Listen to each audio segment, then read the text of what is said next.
வணக்கம். நான் கொட்டாச்சி. நேற்று நண்பன் சூரியை பற்றி பேசின வீடியோ எல்லாருமே பார்த்துட்டு பகிர்ந்துட்டுருக்கிறீங்க. ஆனால் நான் என்றைக்குமே சூரிய என்னோட நண்பன் தான். எங்களுக்குள்ளே எந்த ஒரு ஒளிமறைவும், அதாவது களங்கமோ நட்பில் ஒரு விரிசலோ எதுவுமே கிடையாது. அவர் மேலே எனக்கு எந்த கோபமும் கிடையாது. இன்னைக்கு உயர்ந்து இருக்கிறாப்புல அப்படின்னா அதுக்கு காரணம் உழைப்பும் அவருடைய திறமையும் தான்.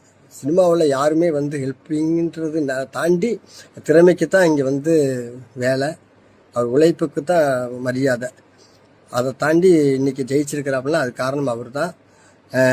அந்த இடத்துல ஒரு நேற்று நடந்த ப்ரெஸ் மீட்டில் டைரக்டருக்கும் அவரும் ஒரு நல்ல நண்பர்கள். ஆரம்ப காலத்தில் நடந்ததை அவருக்குள்ள ஒரு சின்ன வேதனைக்கு அந்த இடத்துல பகிர்ந்து அந்த இடத்துல சொல்லிட்டு இருக்கிறப்ப பத்திரிகை நிருபர்கள் டக்குன்னு கொட்டாச்சி அந்த காலகட்டத்தில் டைம்லலாம் இருந்திருக்கிறாப்புல, ரூமில் இருந்திருக்காப்புல, பேசியிருக்காப்புல. அவருக்கு தெரியல, 2 வார்த்தை அவரு சொல்லட்டுமே, அவர் வாயால் சொல்லட்டுமேன்னு சொல்கிறப்ப எனக்கு டக்குன்னு சமீபத்தில் நடந்த அந்த விஷயத்த நான் டக்குன்னு ஓப்பனாக சொல்லிட்டேன். சூரி, ஆனால் தயவு செய்து என்னை மன்னிச்சுக்க. நான் எதையுமே வச்சுக்காம நான் என் நண்பன் எனக்கு ஒன்று இது பண்ணி கொடுக்கல அப்படின்றது குறையாக நான் பதிவிட்டுட்டேன்னு நினைக்கிறேன்.